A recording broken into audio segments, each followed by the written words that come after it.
జపాన్లోని క్యోటో నగరంలో మికామి అనే పుణ్యక్షేత్రం ఉంది. ఇది ప్రపంచంలోనే జుట్టు కోసం అంకితం చేయబడిన ఏకైక ఆలయంగా గుర్తింపు పొందింది. జుట్టు పెరుగుదల, ఆరోగ్యం, బట్టతల సమస్యల నుండి విముక్తి పొందాలని ఆశించేవారు ఇక్కడికి వచ్చి మొక్కులు తీర్చుకుంటారు.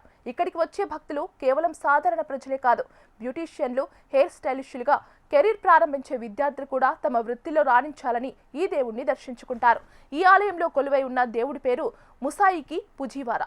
ఇక్కడ ప్రార్థన చేసే విధానం చాలా విభిన్నంగా ఉంటుంది. భక్తులు ముందుగా ఆలయ ప్రాంగణంలో ఒక ప్రత్యేక ప్రార్థన కవర్ను కొనుగోలు చేయాలి. ఆ తర్వాత ఆలయ పూజారులు భక్తుల జుట్టులో కొంత భాగాన్ని కత్తిరించి ఆ కవర్లో వేస్తారు. ఆ కవర్ను ముసాయికి పుజివారా దేవుడి పాదాల వద్ద ఉంచి ప్రార్థించిన తర్వాత తిరిగి పూజారికి అప్పగించాలి. ఇలా చేయడం వల్ల జీవితంలో జుట్టు సంబంధిత సమస్యలు దరిచేరవని, ఉన్న జుట్టు దృఢంగా మారుతుందని ఇక్కడి ప్రజలు ప్రగాఢంగా నమ్ముతారు. మికామి మందిరానికి జపాన్లోని మొట్టమొదటి క్షౌరశాలగా కూడా పేరుంది. దీని వెనుక ఒక గొప్ప నైపుణ్యం కలిగిన వ్యక్తి కథ దాగి ఉంది. పుజివారా ముసాయికి అనే క్షరకుడు తన వృత్తిని దైవంగా భావించేవాడట.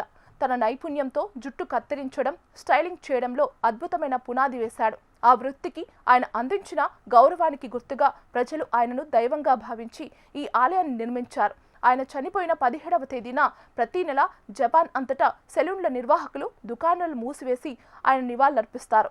నమ్మకమే మనకు బలాన్ని ఇస్తుంది. మికామి ఆలయానికి వచ్చిన భక్తులకు తమ జుట్టు సమస్యలు తగ్గడం వల్ల ఈ క్షేత్రానికి మరింత ఆదరణ పెరిగింది. సైన్స్ పరంగా జుట్టు ఆరోగ్యం కోసం జాగ్రత్తలు తీసుకుంటేనే ఇలాంటి పురాతన విశ్వాసాలను గౌరవించే వారి సంఖ్య నేటికీ తగ్గలేదు.